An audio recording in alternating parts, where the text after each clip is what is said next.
I know people are still going to listen to this and be skeptical. Of course they are. But yeah.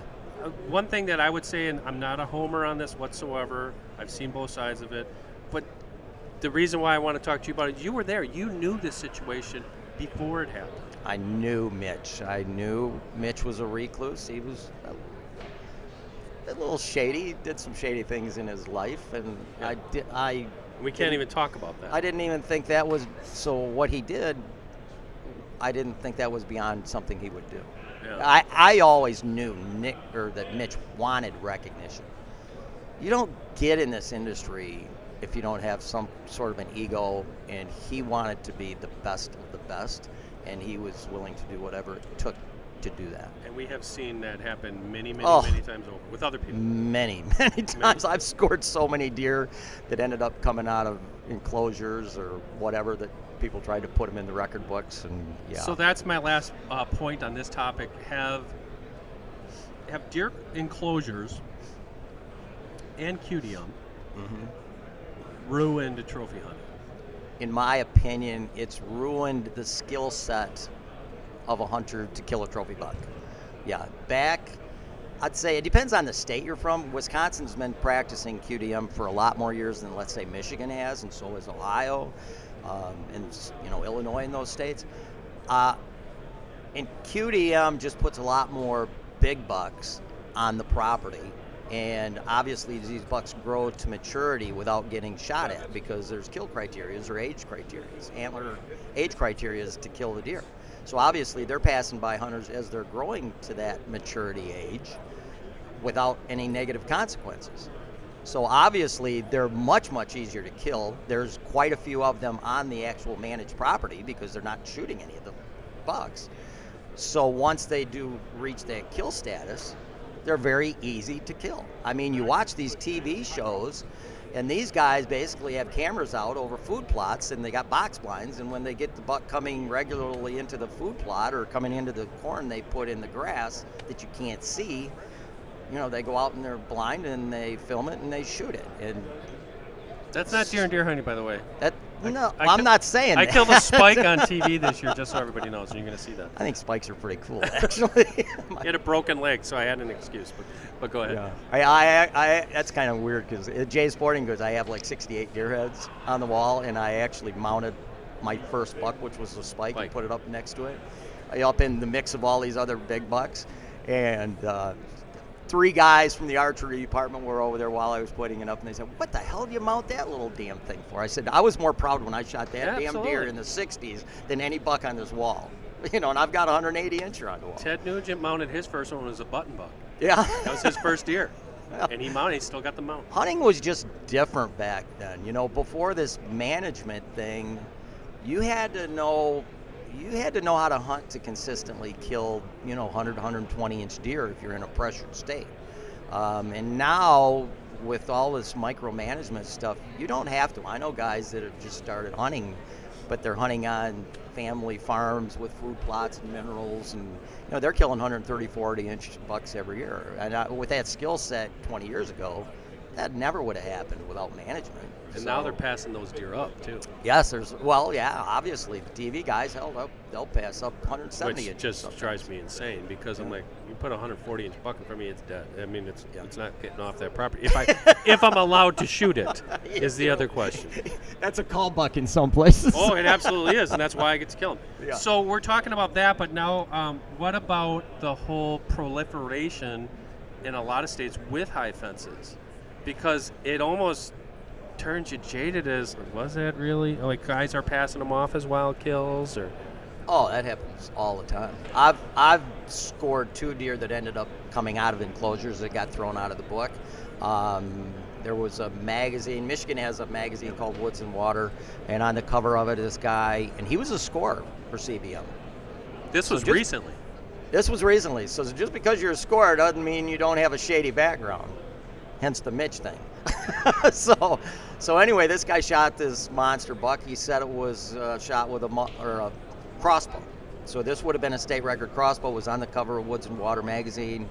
And come to find out, the guy that actually owns the enclosure that he shot this in Enclosures get a pretty bad rap as it is. So he actually called the president, John Neville of CBM, who is a good friend of mine. I know him very well, and said, "Hey, that buck that's on the cover of Woods and Water that you guys have as the state record, he shot that in my enclosure with a muzzleloader, and he had pictures of it."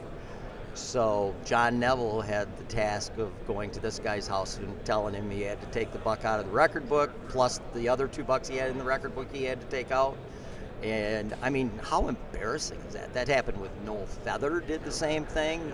That's happened with a lot. There was a guy, I remember the shot, what would have been a world record elk out in Yellowstone. Remember that? That was in the 80s maybe. Yep. That kind of stuff happens all the time. There's a lot of bucks in the record book that were shot in enclosures. So that's like the Billy Joel song, "We Didn't Start the Fire." It's Yeah. always turn. And I agree with that. One thing that bothers me with it is that has turned deer hunting a lot into the whole pro. I mean, no offense to anybody, because I know a lot of my friends love fishing, but the pro bass fishing thing. And you've seen the video from this year where those 2 guys were busted. Yep. Where they put the weights in down the bellies. Yep. That's one thing. Charlie Olsheimer, rest his soul, he always told me. He said, when people found out there was value to whitetail, everything changed. Absolutely. Yep. And it's true. Yep. It's true. And I don't think there's any stopping it, but I think as individuals, we just have to be more cognizant and vocal Yep. to call them out. Yeah. Like, I give that guy credit, that guy who owned the place, called him out. Absolutely. That's rare. Yeah. Most enclosure guys, they just want the money. Right. So if somebody's going to come and pay them 17 grand to shoot a Boone and Crockett buck in an enclosure, hell, they're not going to say anything. They just pocketed 17 grand. Yeah. So for a guy to go to another state and shoot a big buck in an enclosure and bring it back to his state and enter it as a state record, who's going to know? Typically, that's what it is. They take it from a different state and bring it back to their state. But this would one really was get you in big trouble. from our own state. Because you can get into lazy transporting it, trouble, even if it's that, if Yeah. you're trying to parlay it. So But what's the odds of getting stopped if you're transporting a deer? I mean, it's someone's going to have to blow the whistle on you. Absolutely, yeah. So what about, and I know you're very vocal about out-of-state hunting. What are your views on that? Like, out-of-state trophy hunting, has it affected states as far as squeezing the local guys out? Yes, it definitely has. I was doing seminars at the Wisconsin Deer Expo in Madison probably 10 years ago, and I had this dude come by my booth, and he was probably in his 60s, and we talked, and I said, "Where are you from?" And he said, "I'm from Iowa." And I'm like, "If you're from Iowa, why are you at the Wisconsin Deer Expo?" And he said, "I live in Zone 5 in Iowa, which is like the premier zone for our non-residents to go to." And he said, "I used to know all the farmers around me. I used to be able to hunt any place." He said, "Everything is leased now or bought by rich people, and I have no place to hunt. I have to come to Wisconsin to go on public land." And everything, all the good stuff's getting leased up. And, as a Michigan guy, I love going out of state.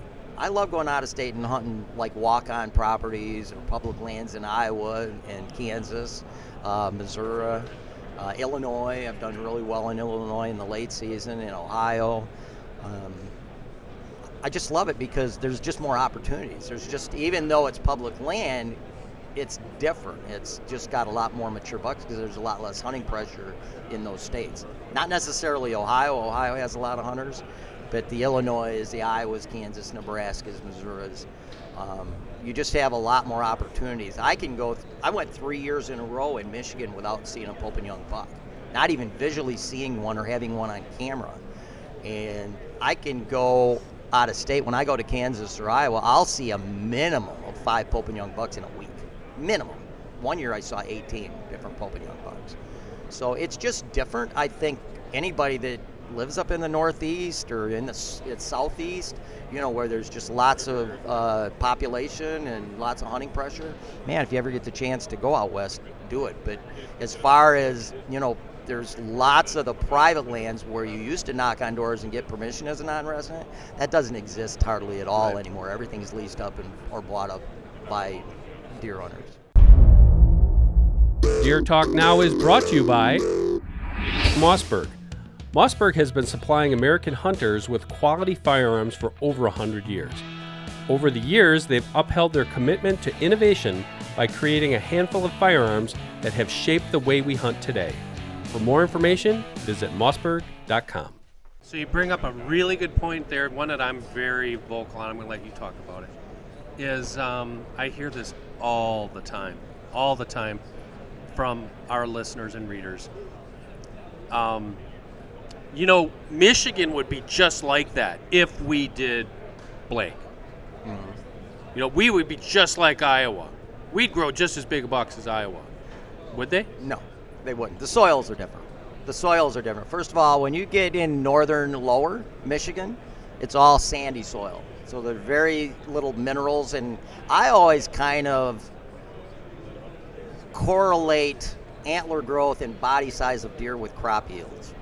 You get down into Ohio, Indiana, Illinois, Iowa, eastern Kansas, and the soil's black. It's got a lot of minerals in it, and they will get usually twice the crop yields per acre than they'll get in Michigan, at least in northern Michigan, where it's sandy. So it's that same minerals that grow deer and grow antlers. I think it's the exact same stuff. And so I've shot 5-year-old bucks in northern Michigan that had 105-inch racks, 220 pounds dressed. And it takes at least a 3-year-old up in northern Michigan to grow a 100-inch rack. If you're on regular property. Obviously, there's managed properties up there now where there's food plots and minerals as well. Yeah. But you bring up a good point there. The point that I've always made, I've never made that point, because you're right about the soils. The point I've always made is this is apples and oranges. Why is it apples and oranges? Because Michigan has 800,000 hunters. Yeah. And you guys have 200,000 hunters. Yeah. That's why. Well, that's definitely part of it, but still, that doesn't explain why a buck grown in northern Michigan can be a 4-year-old and only have a 105-inch rack. So that's the soil issue. But obviously, hunting pressure has a lot to do with it. Hunting pressure has a lot to do with it. Michigan's also a 2-buck state. Most of those other states are 1-buck You don't want to get me going on that, because we should be more like Kansas, 1-buck state. I'm like, no. Yeah. No. I mean, number one, we've overshot our doe herd. Yeah. To the point where it's just shoot a doe. I am not BSing you, John. From September 15th to Thanksgiving, I have 6 trail cameras on my property. I had 1 photo of an adult doe. Wow. 1. Whoa. 1. And and you know me, I love killing does. I promised I would not kill a doe. Yeah. Well, just kill a doe. Just kill a doe if you want meat. No, I want meat. And then people are screaming, you should only have 1 buck. Well, who needs more than 1 buck? Who needs more than 1 car? I like eating venison. Well, shoot a doe. We'll go somewhere else. No, I want to shoot it on my property. Yeah. Like a buck. So I feel sorry for the people who have 1 buck limits. Yeah. But like where we're from, if you have 800,000 hunters, if you knock that down to 1 buck, I'm all about there's strength in numbers, and I want more hunters, and people don't agree with that. Yep, I don't agree with that. so I'm going to come right out and say that I wish Michigan was a 1 buck, but you have to put it in perspective. Edit that out. Do not let him say that. You have to put it in perspective. In areas where you have a lot of deer, Michigan has a lot of deer. If somebody wants to go out of state and kill a deer, it's no better. You can't get any better than Michigan. We've got tons of deer. So we can kill multiple does, and we can too. I can kill 12 of them if I want. Yeah, but I guess my point is people don't typically do that. Where, at least in the area I'm at, from year to year, even though people are shooting, in a section, they may be shooting 20 does. The next year, all those fawns grow up into does, and then the does have more fawns. We're editing that out, so no one's going to hear John say. Well, it depends. It totally depends. If you're in a section where you've got 30 property owners and they all own 5s, 10s, and 20s, and all of them start shooting does. That's us. Yeah, in those types of sections, and What about in club country? You can't put a blanket thing over an entire state. You have to do it area to area. in my opinion. 100%. Yeah. 100%. What about club country? I used to hunt club country in the 60s. That's a long time ago. We used to go up, because up in northeast Michigan, south of Alpena, we used to go up in December. And we would go up there when it started to get heavy snows, because the deer would start going to their deer yards, and then we'd go hunt the cedar swamps. Explain club country to the people who don't know what I'm talking about. Club country is just large tracts of private property that are managed for the most part. And it's, you got members in the club, and they get to hunt it. And back then, most of those club guys were strictly gun hunters. There wasn't many bow hunters. And tons of baiting. Semi-loads of carrots. Back then, it was primarily carrots. You'd be driving down the road and see a big, huge pile after gun season of carrots, and deer standing on top of them like king of the mountain. It was unreal. And they still do it, and isn't baiting illegal? Baiting is illegal, and they still do it. They're still doing it. They're still doing it. Nobody turns them in. Okay. But now they're using corn instead of carrots. And you were talking about land. Like, I remember when I was a kid, my dad said, like, where we grew up, they said, well, now this is back when he grew up. Like, he grew up on the cusp of the Depression. But he said back then, if they could get 80 bushels of an acre for corn. Right. I'm talking those guys in Iowa, they're like way over 200. Oh, absolutely. I mean, like maybe 300 bushels an acre. Yep. And that's totally a soil thing. Totally. And that same stuff that grows, crops grow body size and antlers. Right. No doubt about it. That's why they're so big. Obviously, there's less hunting pressure out there as well. Kansas has less than 30,000 bow hunters, and that's including non-residents. We have 340,000. There's my example. Why can't we be more like Kansas? Because Kansas has 30,000 bow hunters. You have 300,000 bow hunters. Yeah. And then we also have 600,000. We used to have like a million gun hunters. Now it's down to about 600, 650,000. Same thing with Pennsylvania. Yeah. Pennsylvania was a million. I think it's still pretty close. Yeah. But it's apples and oranges. And then you've got states like the ones we talk about, Iowa and Kansas, and Missouri's got a few, but it's not a fraction. Okay. Yeah. The final topic I wanted to talk about. Can I interject one thing? Absolutely. A lot of the gun hunters in Michigan have converted to crossbows, because crossbows are very similar to shooting a gun. It's a short-range gun, so a lot of the gun hunters have converted to crossbows so that they can hunt during nice weather while deer are doing their social activities, not running, trying to find a place to hide during gun season. Okay, we're going off topic here, because that's the topic. Tell me about crossbows. You're going to tell me your opinion on crossbows and what they've done to deer hunting. I think if you're really old and you can't draw off at least 40-pound vertical bow, you should be able to get a crossbow. Or if you're handicapped in some manner, you should be able to hunt with a crossbow. But I'll never change my mind on this, and I get beat up on it all the time. Crossbows, to me, should not be legal for just healthy people during the vertical bow season. You don't have to practice with a crossbow. They're one size fits all. You pull a trigger just like a gun. It's got scopes on them. I mean, and you can easily, with these crossbows nowadays, you can easily shoot a deer at 80 yards if there's no wind and you got to rest. Like if you're hunting out of a ladder stand with a rail on it. Okay, I'm going to preface my reply by saying John's a good friend of mine, and that's not going to change. Oh, you can. But I wholeheartedly disagree with him. Crossbows, I've seen it with my very own eyes. Now, my dad, he wasn't disabled. In 1999, he had his entire rectum removed. He's got that bag. He's had it on it. He's shot a deer this year. He's going to be 88 years old. Wow. That got him into crossbow hunting. Everybody said, well, that's a good example. But I've also seen crossbows, and I'm not using this as the prime example, but crossbows have brought kids into hunting, have brought adult onset hunters into hunting, women and men. I know you're going to disagree with me on this, but I can't argue that. Crossbows to me are bow hunting. I'm shooting an arrow. You can call it a bolt all you want. It's an arrow. It's got fletchings. It's got a broadhead. It kills via hemorrhaging, and I have to be solid. Now, you say you can shoot 80 yards. I took up crossbow hunting. I do it all. I still shoot my bow. I shoot a crossbow. I muzzler everything. I took up a crossbow probably, I don't know, it's been less than 10 years, 8 years ago. I still shoot with both.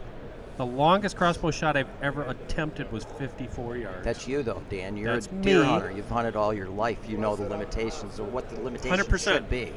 And I even tell my friends who are our sponsors and are in this industry, you can advertise at 100 yards all you want. I defy somebody. Well, I killed one at 100. So good for you, but I'll have you take that shot 100 times. You're going to wound that deer 99 times because you're shooting an arrow out there. I do agree with you. It's very fast, but I'm going to finish mine. I'll let you retort. I'm being quiet. No, I won't let you retort because I don't want it to be me shouting over top of you. But it's our society. Our society is want it now, whether people like that or not. And the other thing is, to me, it's not a sport. This isn't a sport. This isn't about me showing my manlyhood that I can pull a bow back and shoot a deer or wait, be patient to coming in. I want to kill a deer. I have my land, and I want to go hunting in September and kill a deer. Why shouldn't I be able to do that? Oh, we should have your own season. No, you shouldn't. What I always said, and Ted and I are good friends. Yes. Here are my tags. Yeah. Here are the season dates. Have a nice day. Yeah. You could shoot one buck. Go out right now and kill it. I don't care. Well, why should he be able to shoot it? Why should you be able to shoot it? Because you're more of a man because you can shoot a regular bow? Well, why can't you shoot it during gun season? Why can't you wait till gun season? Bow hunting requires a work ethic. You have to practice. It's not something you can put in the corner. You pick it up on the last day of September, you go out and you shoot 2 bolts and they're dead nuts at 50 yards, and you can go hunting the next day. Bow hunting, vertical bows require a lot. They have to fit. You have to have the right arrows. You have to have the right rest. You have to have the right sights. You have to have the right everything. You got to have the right draw weight. It's something that has to fit you, and it requires a work ethic. I think archery is totally different than crossbow. Now, I totally agree with what you said as far as bringing new people into it, kids. I mean, an 8-year-old kid can kill a deer with a crossbow. Absolutely, I've seen it. Yeah, the only downside to me is once a kid starts killing a deer and he's crossbow hunting, try and get him to convert to a vertical bow as he gets older, where now his distance is cut in half, and he has to actually work harder at it. Because kids nowadays don't like working hard at anything; they'd rather sit on their computers. Very true. So from that aspect, crossbows are perfect for young people. I know a few people that have had their kids start out with crossbows and converted them. They mandatorily made them when they were 14, 15, shoot a vertical bow, but they let them hunt with the crossbow until then. But most of the time, that's not the case. And also as a sales, I don't know if I should put it in this perspective. Back when full inclusion was going through in Michigan, I can't remember the year, it was probably 13, 14 years ago, I wrote a huge article, and I almost got fired for writing that article, because I said some of the regional mass stores are selling crossbows, but they were not selling vertical bows before the full inclusion crossbow. So crossbows are like a baseball cap. They're a one-size-fits-all. I can shoot a crossbow. I can give it to that little girl over there, and she can shoot a crossbow. I can give it to a 90-year-old man. He can shoot that crossbow. So there's no fit. There's no pro shop interaction. Archery shops are there because there's technicians. They have to fit you for everything. Crossbow, again, it's like a baseball cap. It's one size fits all. And I've seen videos. I was in one of my accounts, and a buyer, he showed me a video. He was proud of it, and he should have been. 83 yards. He was sitting in a 2-person ladder stand with his 13-year-old daughter, and I had a 9-point come out into this hayfield. There was no wind. He had up to 100-yard pins on this Raven crossbow, and he showed me the video. It had a lit knock on it, and that arrow, when it was going up in the air, it was so high up in the air before it got to that deer. I was like, oh, he's going to shoot way over the top, and then it just dropped right into his vitals. Got it. But I've seen guys do that with their bows. On these. There are guys that are capable of that. Shooting 100-yard antelope, yeah. Things like that. There's always going to be anomalies of people that are really efficient at, vertical bows. I'm about inclusion, you know that. My whole thing is growing up, most bow hunters who are really diehard bow hunters, and they can light me up over this. The guys from the State Bow Hunting Association, were assholes. They were holier than thou assholes. I'm more of a man than you can. I can do it that way. And my whole thing, my mind changed. Like I said, when my dad started going, Yeah. and my dad says, I never got to go hunting in September.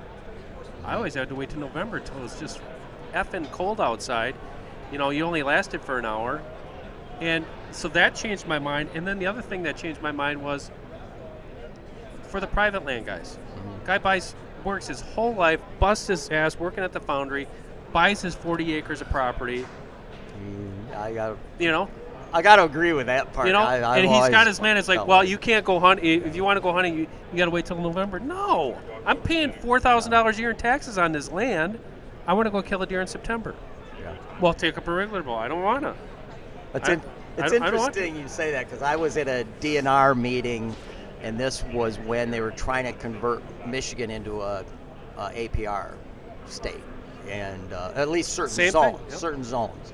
And I went to the meeting, and I was all for not doing APRs. I was very anti-APR. APR is antler point restrictions, by the way. Yeah, and so this one old guy, he stood up and said, well, I got 40 acres, and if I pay the taxes on it, if I want to shoot a spike horn, I ought to be able to shoot a spike horn. And I chimed in and I said, I 100% agree with that gentleman right there. If he should be able to shoot whatever he wants. And we're talking gun season. Yeah. He was only a gun hunter. But you know what? No matter what you do, you're going to piss some people off. Yeah, That's absolutely. all there is to it. So I just have my opinion. I'm just a strong opinion that vertical bows, archery season was something for people that worked at it.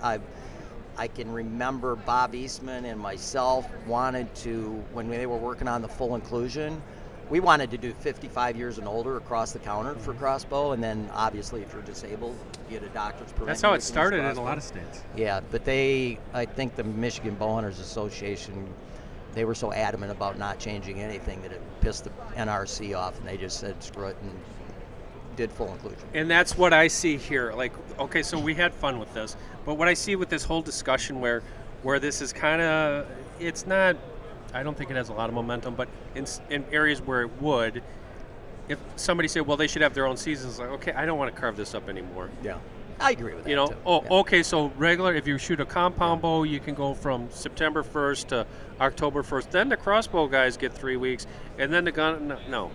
Oh, it is what it is. It's not going to change. It's not going to change. We can have I fun. agree with that. Okay, last topic. Last topic is scent control. We get a lot of comments on this, especially your articles and some of the videos you've done for us. But tell me, is a loaded question. Is scent control overrated? No. And all this stuff that's out there, does it really work? In my opinion, there's nothing out there other than sunlock clothing, activated carbon. Well, John's paid to say that. No, I'm not. I don't make a dime from sunlock, and I never ever have. They've never paid me a cent. And everybody will say that. Well, so why is activated carbon so much better than everything else? Because activated carbon, if you took a 1 pound butter cup, everybody knows what a 1 pound butter cup is, it's the butter, and you fill that with activated coconut carbon, and then you took and busted those every particle and slayed all of the surface areas of all the interior pores on a flat surface, it'd cover 100 acres. It has the absorptive capacity more than anything else known to man at this time. So activated carbon is the only thing that is, in my opinion, that can do anything scent control as far as deer hunting where you don't have to pay attention to the wind. I paid attention to the wind. I hunted the wind for 35 years, 100%. I quit hunting saddles. I quit hunting sides of ridges.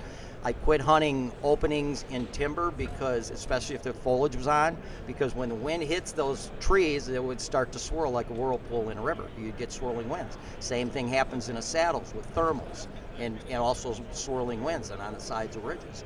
So for 35 years, I 100% paid attention to the wind, and there was places where I wouldn't get to hunt some of my best stands because I didn't have the days off when the wind was right to hunt my best rut phase stands. So when ScentLock came out, they came out in 92. I actually didn't get it until like 96 or 7. And the instructions that they gave on how to properly care for it, how to properly store it, and how to properly use it, we're not, in my opinion, we're not that good. And so I researched activated carbon big time. I already knew about activated carbon. It's used in military, chemical warfare suits. It's used by NASA in space suits. It's used in literally thousands of absorption capacity applications. So I did a lot of research, and I learned how to properly care for it, how to properly store it, and how to properly use it in conjunction with clean rubber boots and a scent lock backpack or a washed and scent-free detergent backpack, to the point where I don't pay attention to wind direction whatsoever. I may pay attention to wind if I'm setting up a location like at a primary scrape area, where I know the deer may come, a mature buck in a pressured area might come in and scent check it from downwind. I'll pay attention to that on how deer react to wind. But as far as worried about getting winded, I don't worry about it at all. And Scent Lock owns the patent on using carbon alloy, so nobody else can use it. Right. And they sued Scent Blocker when Scent Block did it, and they won that lawsuit. And in that actual lawsuit, they sent a suit to Rutgers University, which has a science lab, and that's all they do there is work on activated carbon. And in the actual court ruling by a U.S. District Court, in the dismissal of the lawsuit, because they got sued by 4 hunters from Minnesota, saying it didn't work as they advertised. In the dismissal ruling, because this was thrown out of court, it said from the Rutgers University guy, using 10,000 times more molecules than the human body could produce in a 24-hour time frame, Scent Lock clothing absorbed or blocked 96 to 99.9% of it all, using 10,000 times more. You're saying that's the only thing that works, in your opinion. In my opinion. But you obviously have to be using scent-free soap. No. Oh yeah, I use scent-free soap. You do. Yeah. And I don't have to. What I do you do, but I don't you have to. take a shower before you go hunting? Morning hunts I don't. Evening hunts I usually do. Morning hunts I just get up and go. Do you use anything on your boots? No. Nothing. Nothing. You don't spray them? Nothing. No. Sodium bicarbonate is in most sprays, and sodium bicarbonate has a foreign odor to the woods. I don't use anything that has a foreign odor to where I'm use hunting. it, and I think it works. But what about ozone? I believe in ozone. Ozone definitely breaks down the human odor molecules, destroys them, but ozone also leaves its own odor. If you put an ozone thing over your head, in my opinion, because I don't want to get sued. This is John's opinion. John's opinion only.